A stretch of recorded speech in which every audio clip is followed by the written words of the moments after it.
Vẫn phải cố bò thật từ từ nhẹ nhàng vào đây.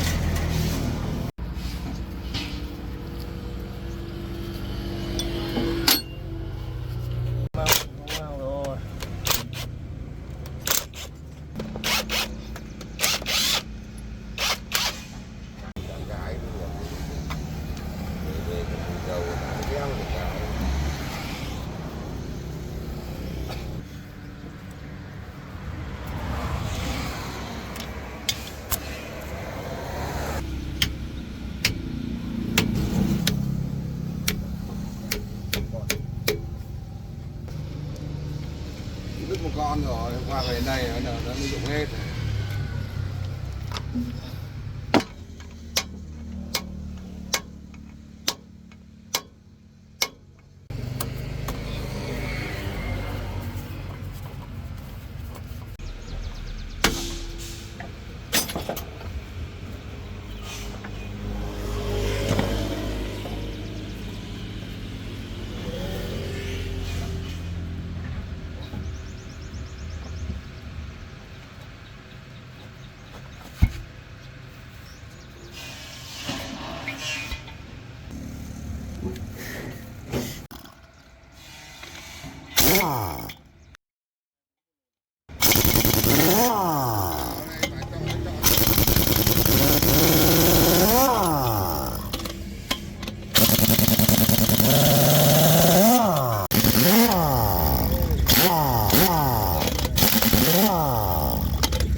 Nhiều cái họ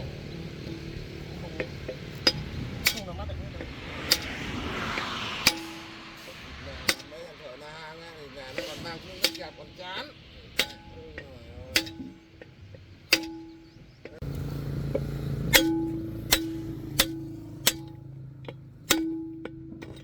Đây, nó ép lên này, xong nó cứ cầm cái thước ra nó đỏ nó kẹp.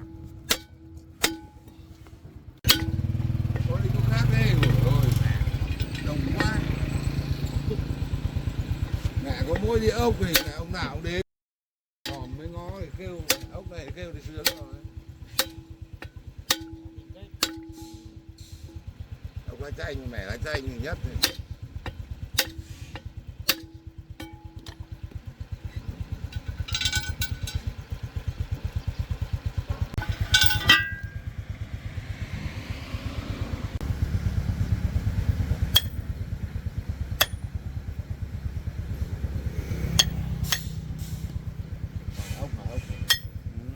Ốc mà.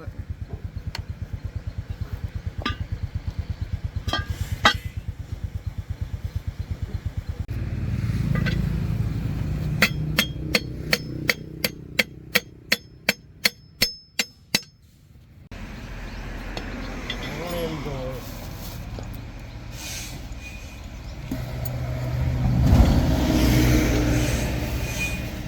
Đấy, thằng còn nhắm con cú tháo ra. Lại nắp vào chạy đi về. Ở trên tuyến Cát Sỏi lên hang rồi nhỉ? Chú đi nhiều đường lắm.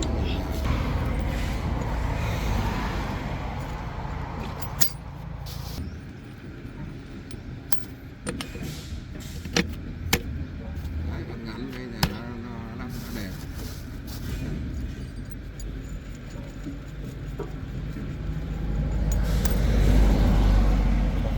Nó biết nó dài này. Theo ốc không?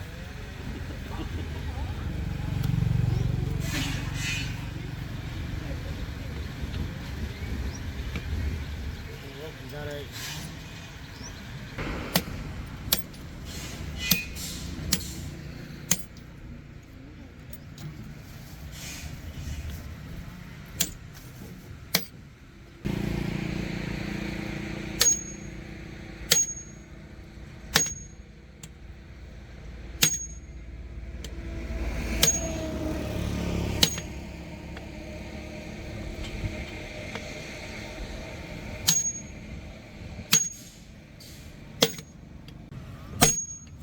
thắng cơ được rồi.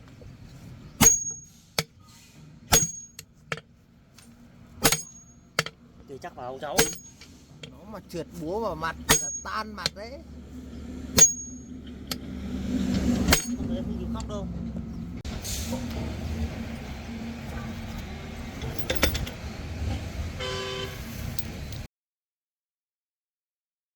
Nói thành tứ thì ăn nó mới đắng. Trời Tứ là 4.000 gì nữa. này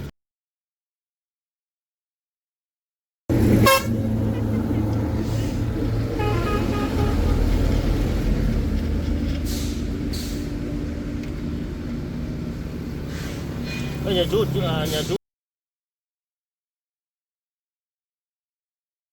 Trung môn Liên Sơn. mày biết vậy anh Trung Môn nhỉ? Trước cháu đi học ở đấy mà.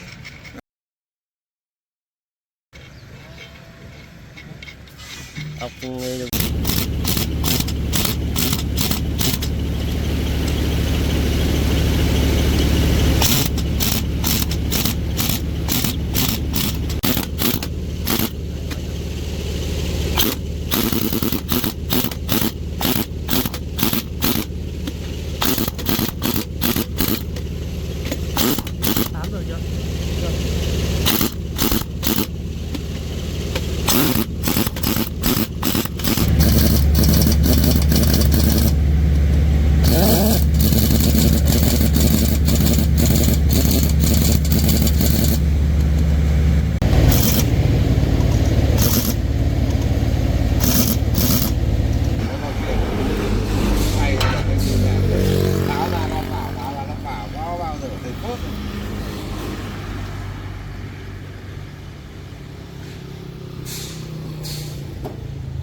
ngày xưa chứ đi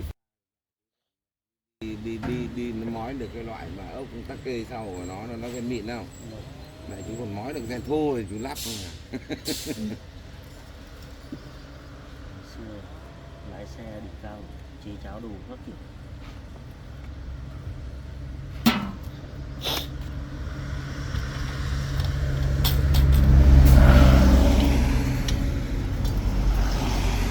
Mỗi một lần là đi về dưới là nó gửi cho 3 bộ.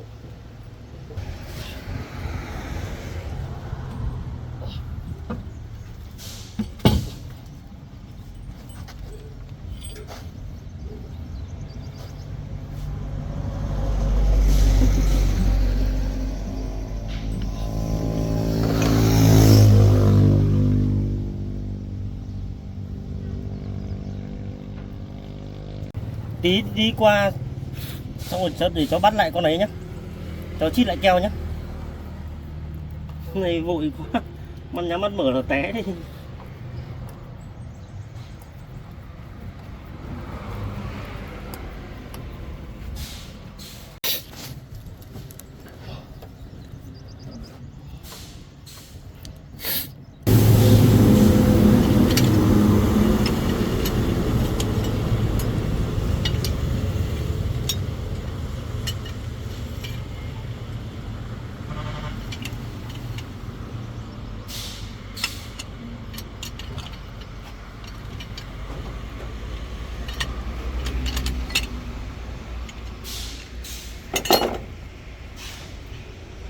Nó đưa số sang chứ.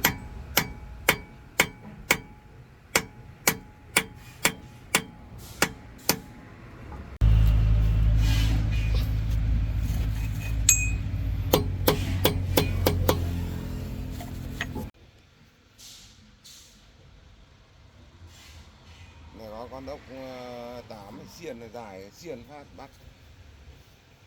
Cái này nó mới chưa đề đâu. Đây thằng rơi này.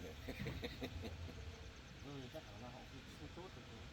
Rồi cái này nó theo chiều kinh hồ mà đi nó cả một xếp vào chứ.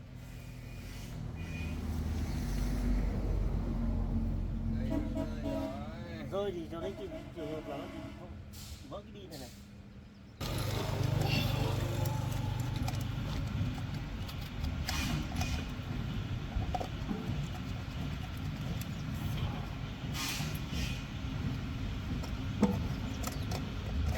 Chưa mua con nào đúng phá này cũng 9 thì mẹ làm cái tắc kê nó chặt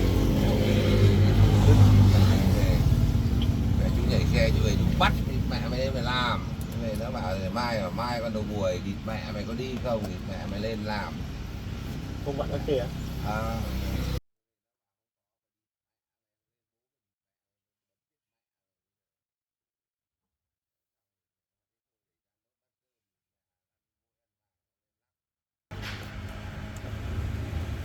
Sang chỗ không bắt rồi. Không bắt chặt.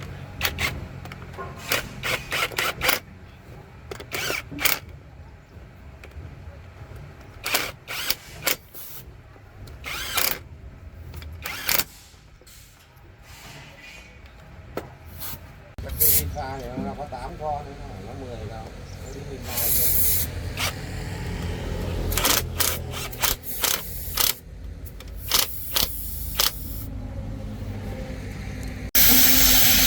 Tắc kê loại nào về ví dụ như là mai này lên nâng lên trên 23 rồi để bảo lên trên này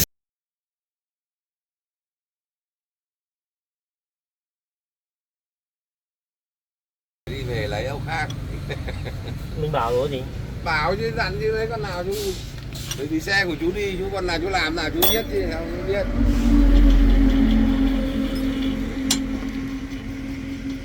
Ngày xưa giờ trước thì nó đi chủ cũ nó đi là nó đi trên 22 chắc nó bị day rồi nó rỗng rồi chú mới nâng lên 23.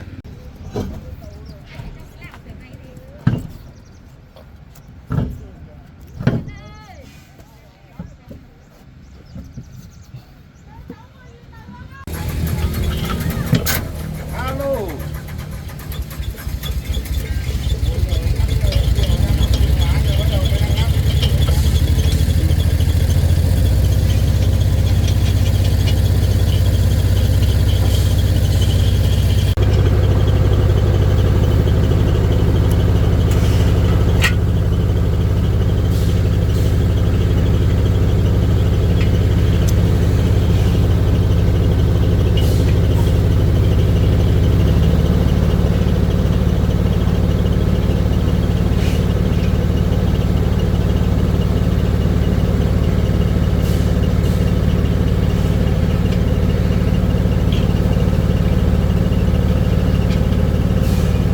Đi về cháu tháo cho keo cho sau nhé.